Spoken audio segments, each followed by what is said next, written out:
Bueno, buenos días. Vamos a dar inicio a la anteúltima exposición del año. Nos convoca una cita de Freud del malestar en la cultura.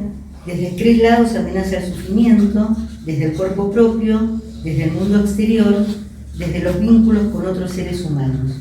Nuestra primera expositora es Ana Marquís. Ana es licenciada en Psicología, psicoanalista, miembro de Cesamende y de la Asociación Argentina de Salud Mental. Y nos va a hablar de ¿podría el amor conducirnos a la felicidad o al sufrimiento? Así que bueno, las dejo en compañía de Ana. Bueno, gracias Silvia. Gracias a todos por concurrir hoy, a escucharnos. Yo les escribí algo que probablemente pueda dar a debate o opiniones posteriores, así que les voy a leer más o menos algo de lo que fui recopilando y pensando con respecto a este tan amplio y particular tema. Considerada como una de las obras más influyentes del siglo XX en el campo del psicoanálisis, El malestar en la cultura indaga el efecto que sobre las pulsiones ha tenido el desarrollo de la civilización, como moldeadora pero también como represora del comportamiento humano. En este texto, El malestar en la cultura, Freud afirma que la vida resulta gravosa, nos trae dolores, desengaños, tareas insolubles. Y para soportarlas, el sujeto recurre a diversos calmantes, distracciones, satisfacciones sustitutivas que la reduzcan, el arte, ilusiones respecto de la realidad, y también recurren a sustancias embriagadoras que lo vuelven insensibles a ellas y que Freud llama quitapenas. Hay otro procedimiento más enérgico y radical en el que un gran número de seres humanos emprenden en común un intento de crearse un seguro de dicha y de protección contra el sufrimiento, mediante la transformación delirante de la realidad efectiva. Se refiere él a las religiones como delirios de masas, y quien comparte el delirio nunca lo discierne como tal. Dice aquí que el ser humano busca la felicidad como propósito de su vida, como aspiración a la ausencia de dolor y displacer, pero también para vivenciar sentimientos de placer y de dicha. Pero aclara que la felicidad solo es posible como un fenómeno episódico. Si una situación anhelada por el principio de placer perdura, se obtiene un sentimiento de ligero bienestar. Solo podemos gozar con intensidad, dice Freud, del contraste. Y suele ocurrir que se consideren dichosos si logran escapar a la desdicha o el displacer, relegando a un segundo plano la ganancia de placer, como podría ser el caso de una soledad buscada, alejándose de los otros, protegiéndose de cualquier pena que pudiera depararle. Señala también en este trabajo que hay otro modo de hacer contra el sufrimiento, que es la sublimación de las pulsiones, que seguramente lo conocen ustedes al tema, trasladando las metas pulsionales a actividades científicas, artísticas o ideológicas, de modo que no puedan ser denegadas por el mundo exterior. El ser humano se las arregla para elevar la ganancia de placer proveniente de un trabajo psíquico e intelectual, aunque esta ganancia será de menor intensidad que las pulsiones más groseras, primarias, dice él, que ya no conmueven la corporeidad, no siempre garantizan protección contra el sufrimiento.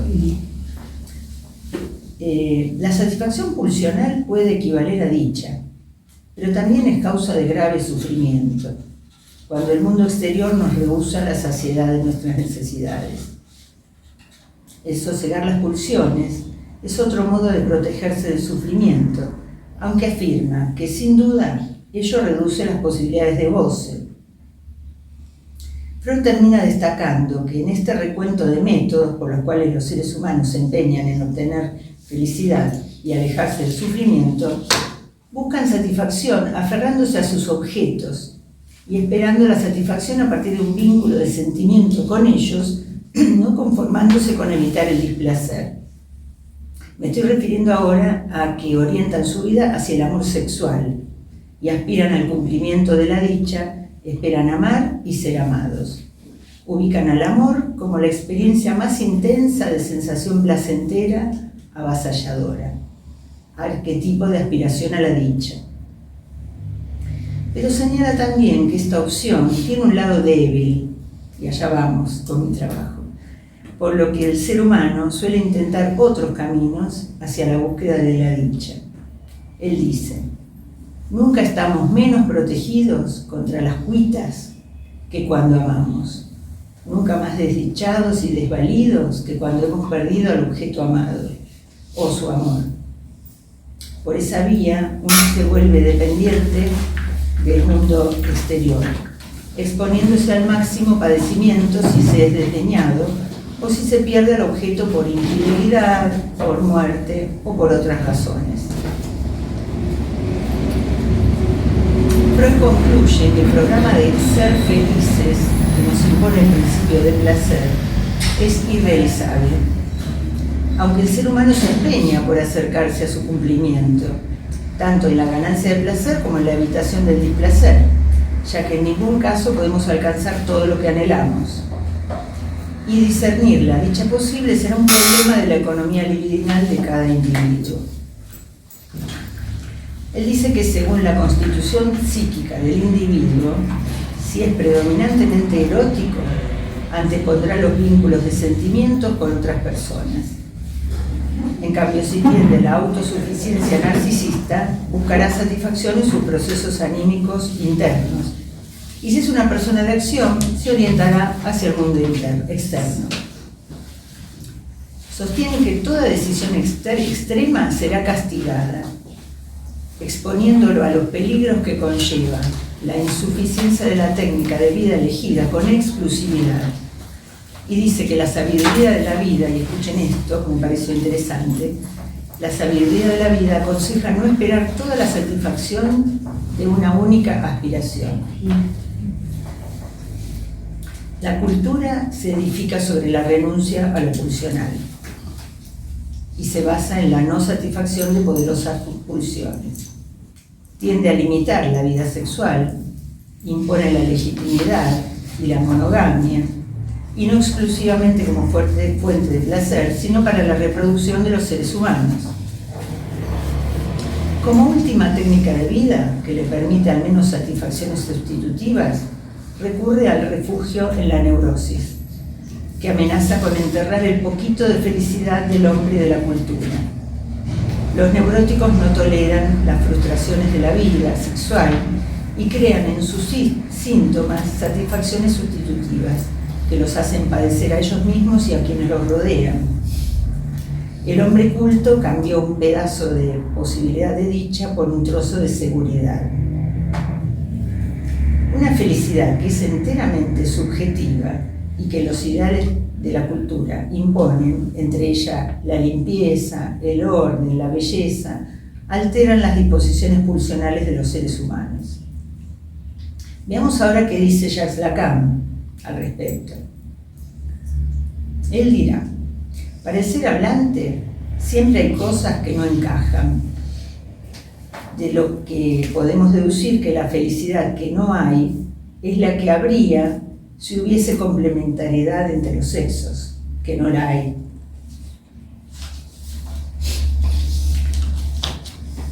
Si no hay felicidad natural para los seres hablantes, lo que nos queda de ella es una felicidad paradójica que Freud pudo situar en términos de satisfacción pulsional. La pulsión se satisface siempre, aun cuando esa satisfacción no se reconozca como tal o se capte solamente como sufrimiento sintomático. Lacan señala que cada uno de los participantes en la relación no pueden bastarse por ser sujetos de la necesidad ni objetos del amor, sino que deben ocupar el lugar de causa del deseo. La ética del psicoanálisis excluye que el analista proponga como meta de la cura la felicidad, confort. Sin embargo, Lacan no desaloja la felicidad del horizonte de la cura. Sostiene que un análisis no ha de ser llevado demasiado lejos. Cuando el analizante piensa que es feliz por vivir, es suficiente, ya basta. Quiero introducir ahora la perspectiva de un psicoanalista portugués llamado Renato Díaz Martino, que lo estuve investigando y me pareció muy interesante de compartir. Su trabajo se llama El amor no es sin renuncia. Dice él: para elegir una pareja es preciso renunciar a diferentes cuestiones y aceptar que el otro no nos completa, que al otro también le falta y que no se comporta igual a nosotros.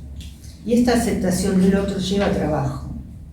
Lacan explica que lo que le falta a uno no es lo que está escondido en el otro. Ahí está todo el problema del amor, dice Lacan.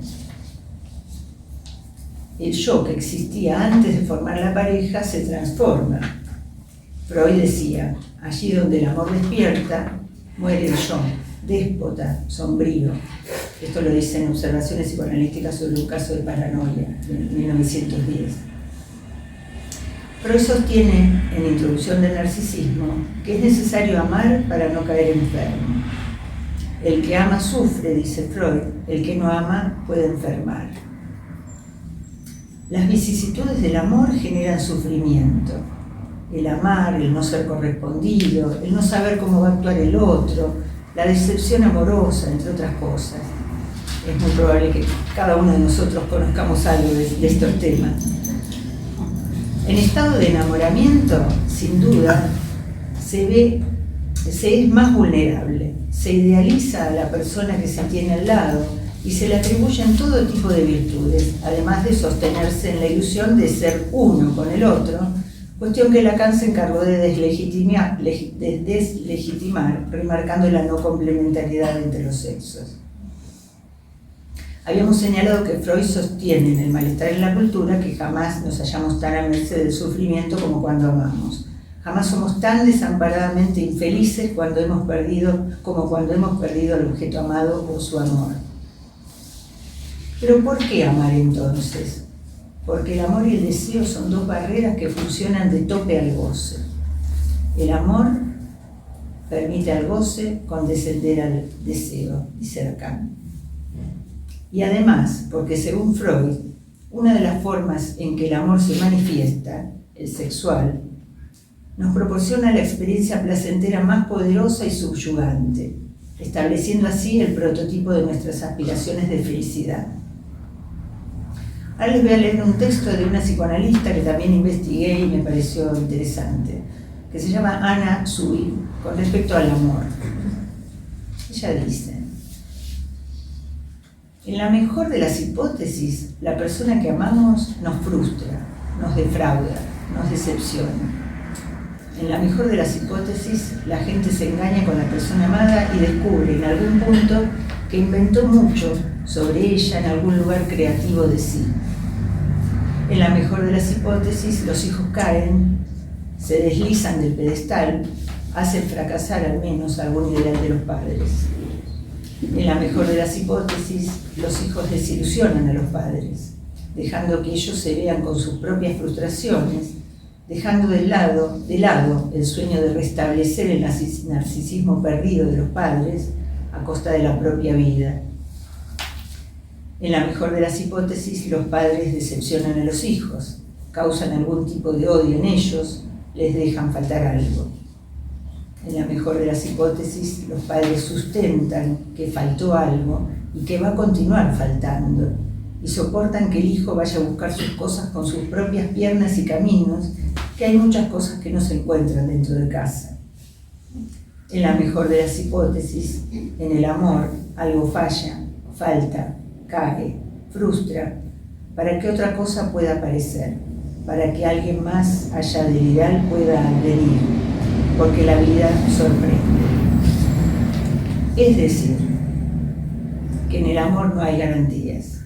Uno debe arriesgarse teniendo en cuenta el incierto destino al que se está exponiendo.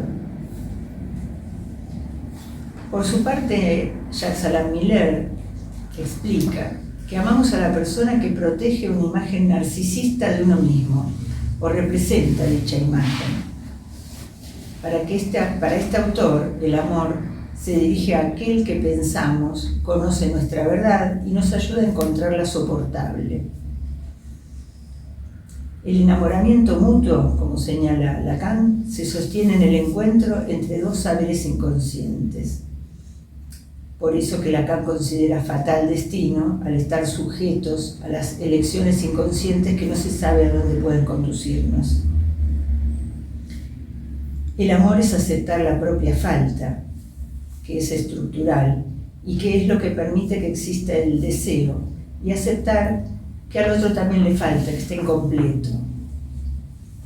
Dice Miller, aquellos que creen estar completos solos, o quieren estarlo, no saben amar. Y a veces lo constatan dolorosamente, manipulan, tiran de los hilos, pero no conocen el amor, ni el riesgo, ni las delicias. En una relación, cada uno hablará su idioma, el idioma del fantasma de cada uno de los involucrados en la pareja, lo que implica entonces la necesidad de aceptar al otro y lograr un saber hacer con lo que falta. Miller, del mismo modo, indica: los enamorados están condenados a aprender indefinidamente la lengua del otro, buscando las claves siempre revocables. La psicoanalista que nombraba hace un rato, Anna Sui, se pregunta: ¿por qué es difícil amar? Si no queremos saber nada sobre el odio, que siempre hay donde hay amor, si creemos que el amor está en excluir las diferencias, en amar a los demás todo el tiempo, en estar satisfecho con todo lo que hacen y dicen, corremos el riesgo de leer las ambivalencias del campo del amor como falta de amor. Y la fantasía neurótica funciona para la aniquilación de la diferencia, para no querer saber qué nos molesta en el otro. El amor es el resultado de una fuerza constante para hacer de dos uno, sin jamás lograr el éxito. Mientras más cosas esperamos del amor, más nos decepcionamos. Amar requiere mucho trabajo, pero en la fantasía neurótica, el amor tiende a aparecer como si fuera a resolver algo. No resuelve y requiere más trabajo, pero hace brillar la vida. Cuando una persona se enamora, pone mucho de su propio ideal allí. El amor para Freud está profundamente vinculado al narcisismo. En el texto Introducción del narcisismo, Freud describe al amor como una restitución narcisista. Y en el apogeo del sentimiento del amor, los límites entre el yo y el objeto tienden a desaparecer. Lacan incluye el deseo en el amor, haciendo un agujero en la fantasía de integridad. Nos enamoramos de la fantasía romántica, pero amamos a quien aparece cuando cae la fantasía. Si no hay forma de perder el ideal, no podemos sostener el amor digno porque rechazamos al objeto de la realidad, como lo planteaba hace un ratito, si es que solo queremos fantasía y rechazamos la vida cotidiana. Para amar es necesario desear, y solo podemos desear lo que no tenemos. Amar entonces es una posición de falta. El amante cree que el amado tiene algo que le interesa. Por eso, cuando no se puede reconocer como perdido, no se puede sostener el amor. Solo podemos amar a alguien por la diferencia. Amar lo mismo es de un narcisismo intolerable. Narciso se ahogó en su propia imagen. Necesitamos la diferencia. Cuando aparece nos pone a trabajar y no siempre estamos dispuestos a pagar ese precio. Por eso hablaba hace un rato de la opción de la soledad. Eso es lo que hacen algunos neuróticos. No se cansan de poder poner piedras en el camino del amor. Amar no es fácil, pero la fantasía neurótica lleva a las personas a pensar que sí, que si es difícil, es porque no es amor. Podemos pensar que es un error eso. Bueno, ahora terminando mi trabajo, lo que el trabajo de análisis nos permite intercambiar piedras por pérdidas. Y luego descubrimos que si se logra perder el ideal, es posible amar. Pero hay varias contingencias en el amor y cada vez estamos menos dispuestos a apostar. Y las cosas de amor solo pueden suceder cuando estamos dispuestos a perder. Un trabajo de análisis nos libera para perder en el ideal y ganar en la vida. hace más atento al sujeto para no retroceder allí donde puede ser que funcione y retirarse donde la cosa claramente no va. Sin análisis puede llevar muchos años o toda una vida para descubrir cómo reina la neurosis. Bueno, hasta aquí lo que puedo decirles sobre el tema.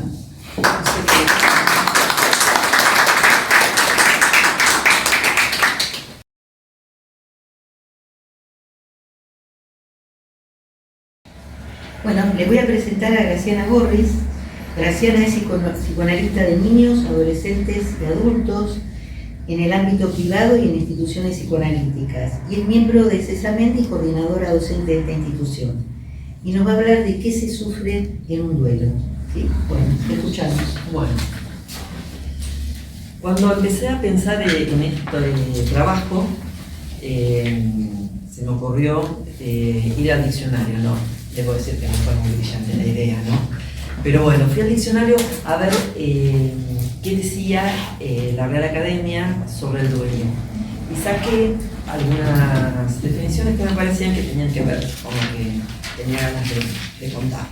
Una de las definiciones de duelo dice dolor, lástima, aflicción o sentimiento. Otra, demostración que se hace para manifestar el sentimiento que se tiene por la muerte de alguien.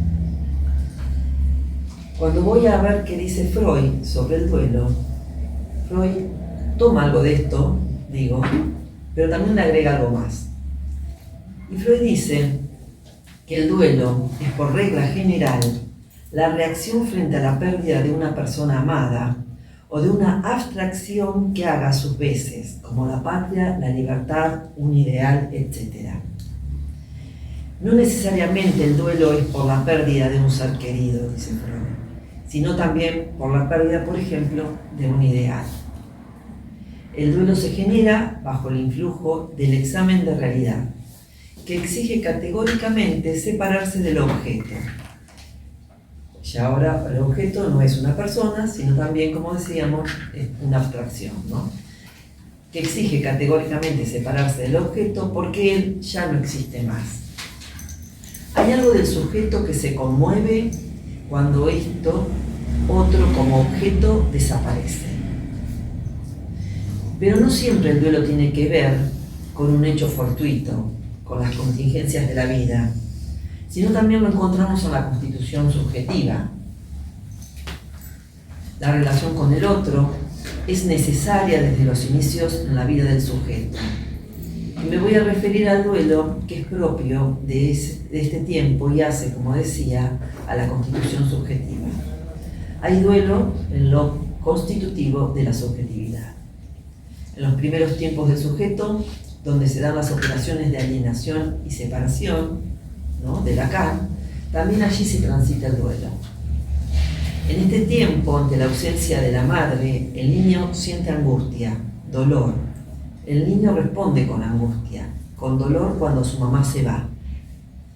Lo que no puede el niño es diferenciar si la ausencia es transitoria o es una ausencia irreversible. Digamos que el niño lo que no sabe es si la mamá se va por un rato o no vuelve. Es la respuesta que el niño da ante la pérdida de la percepción del objeto. Faltarán repetidas experiencias para que el niño aprenda que a continuación de la desaparición de la madre vendrá la reaparición. El niño no puede discernir si la desaparición del objeto es definitiva o circunstancial. Abel Asturi habla de duelo en la adolescencia y plantea tres duelos: el duelo por la identidad, el duelo del cuerpo infantil y el duelo de los padres, que allí habla de un doble duelo, ¿no?, de los padres hacia el niño y de los niños hacia el padre. El dolor es la verdadera reacción a la pérdida de objeto y la angustia la verdadera razón ante el peligro que ocasiona la pérdida de objeto. Y la tristeza es la respuesta que aparece ante haber confirmado, corroborado la separación con el objeto que ya no existe. Ante la pérdida del objeto tenemos dos modos de sentimientos, tristeza y dolor. En mi experiencia, puedo decir que también depende del modo de la desaparición del objeto también, el sentimiento que puede aparecer, ¿no? Si, por ejemplo, es algo inesperado, como puede ser un accidente, ¿no? O si es con una enfermedad que pasó mucho tiempo, si es a corta edad, ¿no? Una persona joven, muy joven, o si es alguien de mucha edad, ¿no? Me parece que eso también es un factor para ver con qué sentimiento se responde.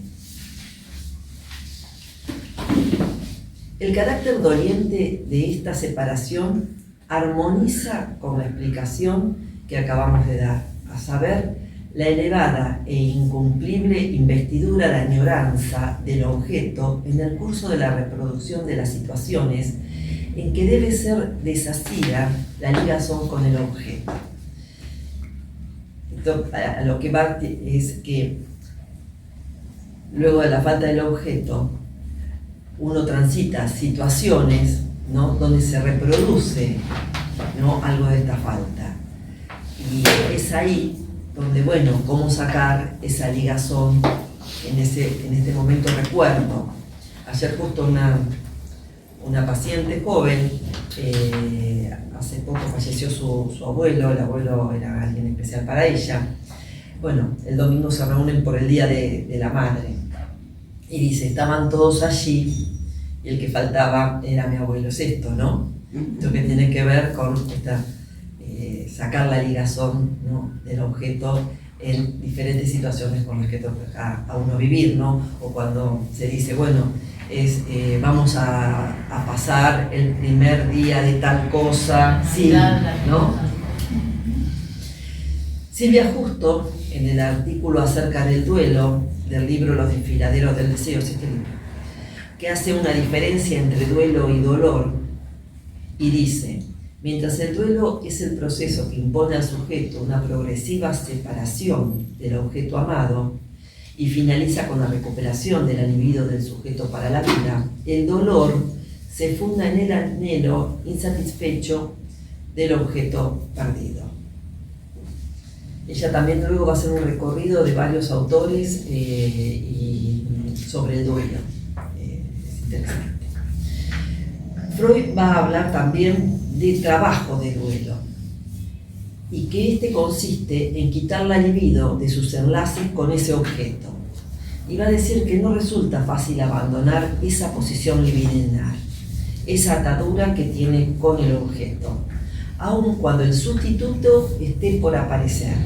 Esa desatadura se cumple paso a paso, lentamente. En el duelo el mundo se ha hecho pobre y vacío. Esto se escucha mucho en la clínica, ¿no? Que cuando se está transitando un duelo no hay nada que le interese a la persona. Aquello que le interesaba y le atraía pierde interés.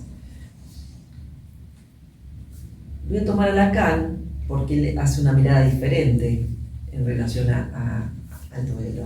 En el seminario 10, y él pone énfasis en el lugar del doliente, como objeto causa del deseo.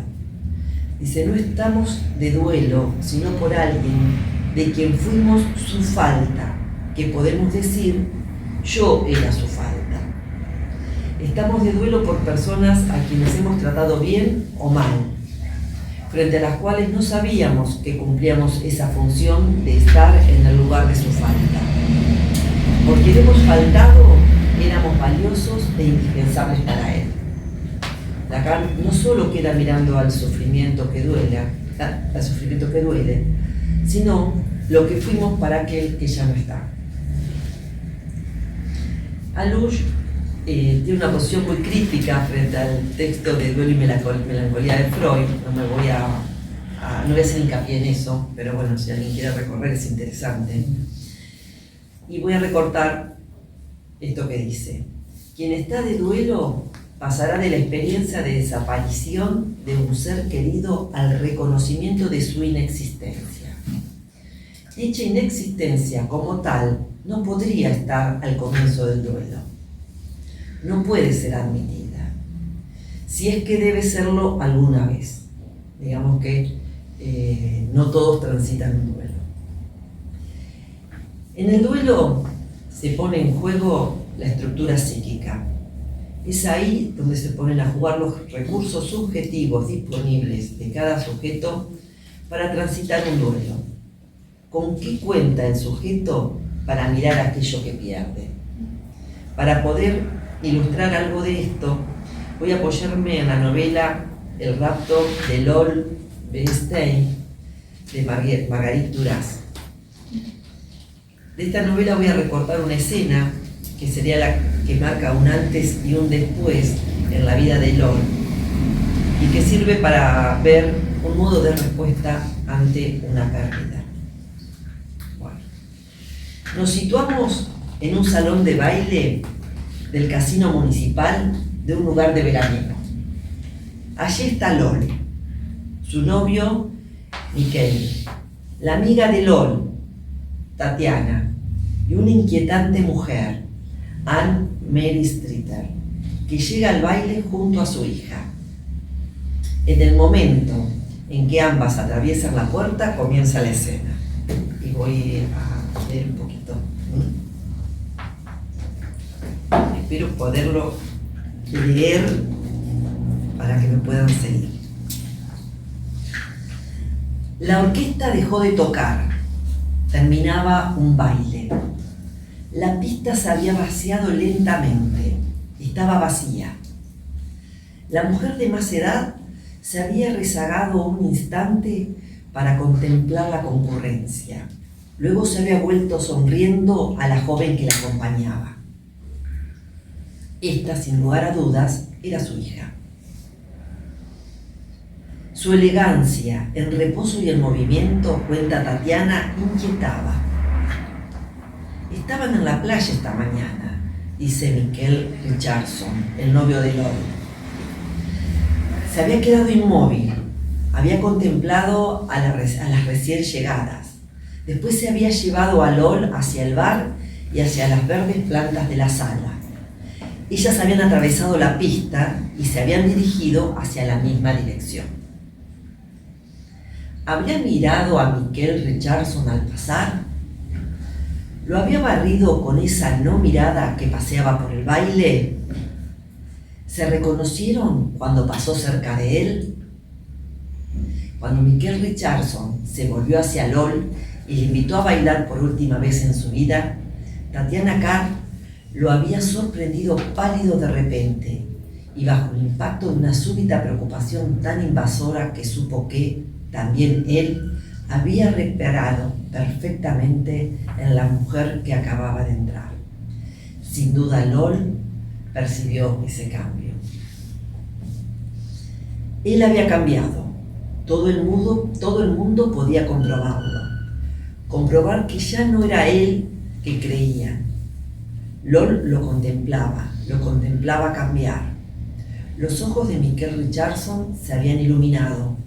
Su rostro se había afianzado en la plenitud de la madurez. En Lol, esta visión y esta certidumbre no parecían ir acompañadas por el sufrimiento. Bailó una vez más con Miquel Richardson. Fue la última vez. La mujer estaba sola, un poco apartada del buffet. Su hija se había reunido con un grupo de conocidos junto a la puerta del baile. Miquel Richardson se dirigió hacia ella con una emoción tan intensa que asustaba pensar que pudiera ser rechazado. Lol, pendiente, también esperó. La mujer no lo usó. Habían salido a la pista de baile. Lol los había contemplado. Lol había vuelto a situarse detrás del bar y de las plantas verdes, junto a Tatiana. Habían bailaron más, él con la mirada fija en un punto desnudo de su hombro, ella más baja, no miraba sino a la lejanía del baile, no hablaba. Finalizado el primer baile, Miquel Richardson se había acercado a Lol como siempre había hecho hasta entonces. Había en sus ojos la súplica de una ayuda, de un consentimiento. Lol les sonrió. Después, al final del baile que había seguido, no fue al encuentro de LOL. Anne-Marie Streeter y Michael Richardson no se habían vuelto a separar. A medida que avanzaba la noche, parecía que las posibilidades de sufrir que LOL pudiera tener habían incluso disminuido, que el sufrimiento no había encontrado en ella donde deslizarse. LOL permaneció allí donde el acontecimiento la había sorprendido al entrar Anne-Marie Streeter tras las plantas verdes del bar. Tatiana, su mejor amiga, permaneció también allí, acariciando su mano posada en una mesita bajo las flores. Sí, fue Tatiana quien había tenido ese gesto de amistad a lo largo de la noche. Sin duda LOL, al igual que Tatiana, al igual que ellos, aún no habían tenido en cuenta ese otro aspecto de las cosas, su final al llegar el día.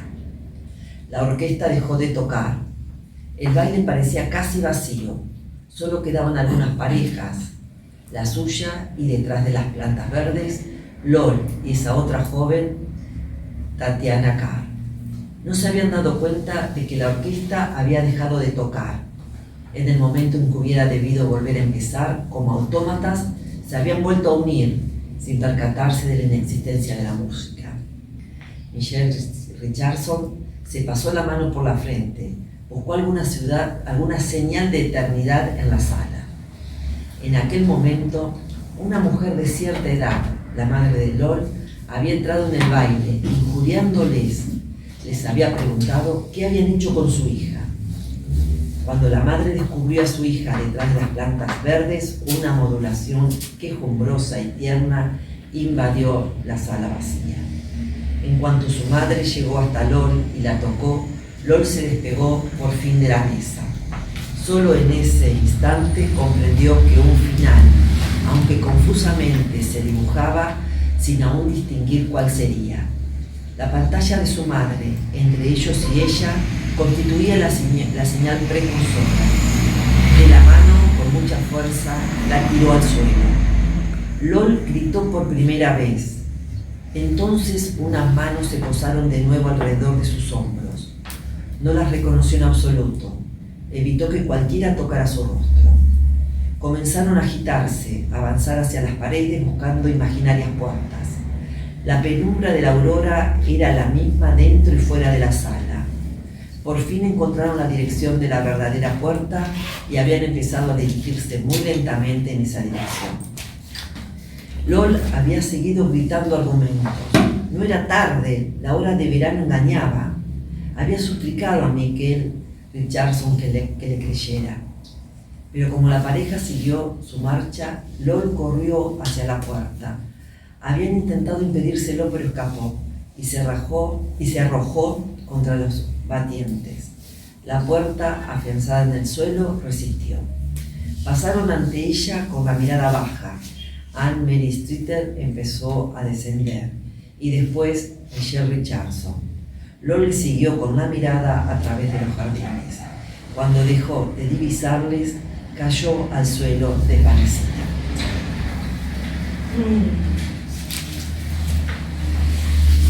En una suerte de fascinación, LOL quedaba mirando la danza de su prometido con la enigmática mujer, sin mostrar manifestación alguna de sufrimiento.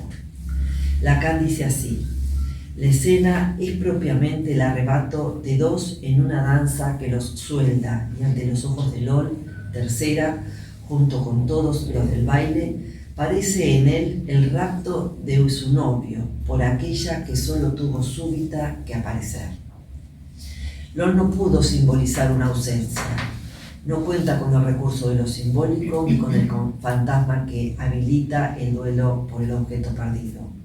No cuenta con recursos simbólicos que permitirían simbolizar esta pérdida. No cuenta con la dimensión simbólica del lenguaje. LOL no pudo decir que sufre y cae, se desmorona, incapaz de poder pasar por un proceso de duelo.